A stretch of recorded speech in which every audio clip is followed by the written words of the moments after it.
Bonjour Sophie, bonjour Maria. Bonjour Stéphane. Ravi de vous retrouver pour ce Good Talk autour du sujet de la transformation d'entreprise et en particulier du rôle des managers. Ce qu'on constate aujourd'hui, c'est que finalement, que ce soit par la crise sanitaire ou simplement par l'évolution du monde dans lequel on vit, les entreprises sont soumises à énormément de changements. Est-ce que vous vivez ça dans les entreprises que vous accompagnez aujourd'hui? Oui, tu en as parlé déjà, de par la crise sanitaire, il y a de nouveaux modes de travail qui se sont développés depuis un an maintenant, la généralisation du télétravail. Voilà, moi personnellement, chez une partie de mes clients, le télétravail était interdit jusqu'à quelques semaines avant le premier confinement. Donc, apprendre à travailler en équipe, à continuer finalement à livrer ce qu'ils ont à livrer dans un contexte où chacun est isolé à la maison devant son PC, c'est quelque chose de tout à fait nouveau pour eux.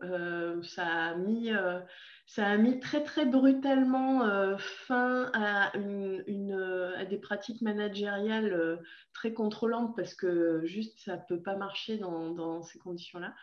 Donc oui, la vraie transformation est du coup assez brutale et là pour le coup du métier de manager dans cette situation. Maria? Et on accompagne aussi des clients qui ont une remise en question totale, puisque pour des raisons réglementaires, parfois liées au marché qui change ou pour des raisons écologiques, la loi évolue et leur demande de complètement changer leur façon de travailler et même leur business model. Et donc, in fine, les compétences de leurs collaborateurs vont évoluer, c'est-à-dire que les collaborateurs qui faisaient un métier X demain, dans 3, 4 ans, ne feront plus du tout le même métier, avec tous les impacts que ça occasionne. Et donc, ça leur demande de revoir complètement leur façon de fonctionner, leur façon de se projeter et bien sûr aussi leur façon de manager. D'accord. Et donc, face à ces transformations attendues, nécessaires, est-ce qu'il y a une recette miracle, une démarche type à appliquer dans tous les cas? Ouais, alors la recette miracle, alors ça marche rarement, sinon ça se saurait. On l'aurait déjà probablement trouvé. Je crois que par contre, ce qu'il faut se dire, c'est la première chose qu'il faut réaliser, c'est qu'une transformation sur plan qu'on déploie comme un projet avec un début, une fin, ça marche pas. C'est pas comme ça que ça marche. Les organisations humaines, elles sont composées d'êtres humains en interdépendance. C'est extrêmement complexe et très très peu anticipable la manière dont on va réagir l'organisation à telle ou telle injonction de changement. Il suffit pas d'expliquer le pourquoi, il suffit pas de dire le comment et de foncer. Il y a bien d'autres choses qui se jouent là-dedans.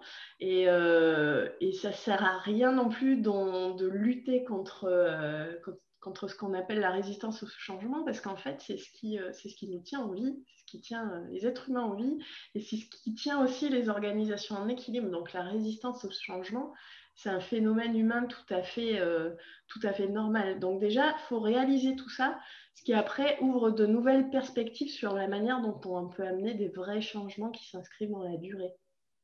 Effectivement, ça ne sert à rien de lutter. Et quelque chose qu'on peut faire, c'est s'appuyer sur ceux qui ont envie. Peut-être qu'ils seront peu nombreux au départ, et puis au fur et à mesure, ils vont communiquer sur les petites victoires, sur les petits succès, et vont en emmener d'autres avec eux. Et en tout cas, ça ne sert à rien de vouloir convaincre 100% des personnes et de vouloir absolument convaincre ceux qui ne veulent pas y aller.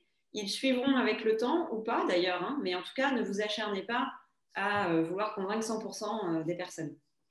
Une approche qui est peut-être intéressante qu'on peut mentionner, c'est que comme il y a un taux de prédictibilité en fait de l'accroche du changement souhaité qui est très faible, c'est d'y aller vraiment pas à pas, c'est-à-dire avec des démarches qui sont plutôt itératives et adaptatives. Donc se fixer de petits pas, essayer des choses, regarder ce qui marche pas et réévaluer la situation quand on a fait deux, trois pas pour décider des prochains qui seront du coup nourris de l'expérience des premiers. Ok, donc une approche très agile de la transformation elle-même. Et en quoi le manager est-il impliqué finalement dans ce type de transformation? Peut-être on peut Vas-y, peut-être commencer à dire que, oui, excuse-moi Maria. Le manager, en fait, et toute la strate managériale, c'est un peu l'ossature de l'entreprise et c'est l'ensemble des rouages de l'entreprise. Donc, j'ai envie de dire qu'ils sont ils sont en première ligne dans toutes les transformations et de tous les changements. Et dans tous les changements, parce que si ces rouages ne fonctionnent pas bien entre eux, impossible d'entraîner le mouvement dans toute l'entreprise. Donc oui, il faut s'occuper d'eux en premier lieu. Et ce qui est important, même si ça ne va pas être possible forcément tout de suite, c'est de favoriser au maximum l'alignement des managers entre eux pour garantir une certaine cohérence au sein de l'organisation.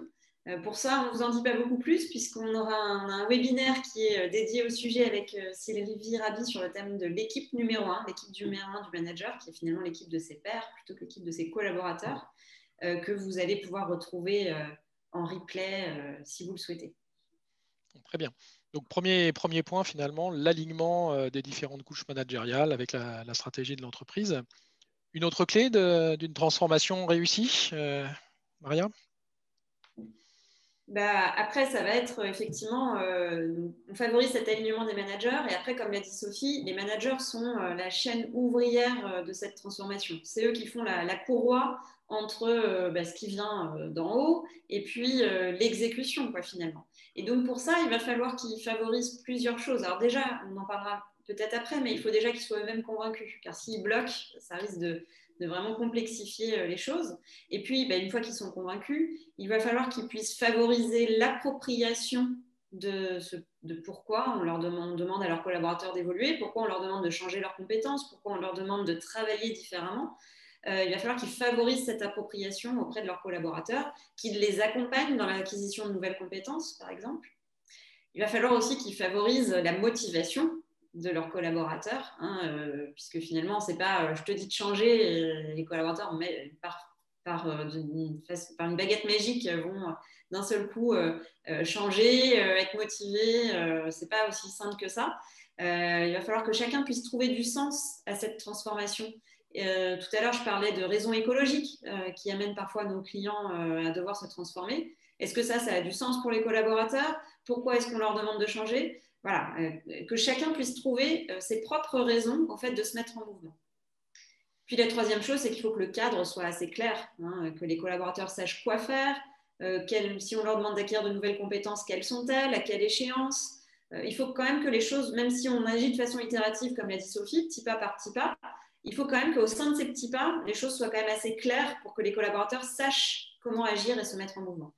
D'accord, donc ça fait quand même pas mal de messages à faire passer finalement. Et donc, Sophie, comment le manager peut-il s'y prendre pour faire passer tous ces messages?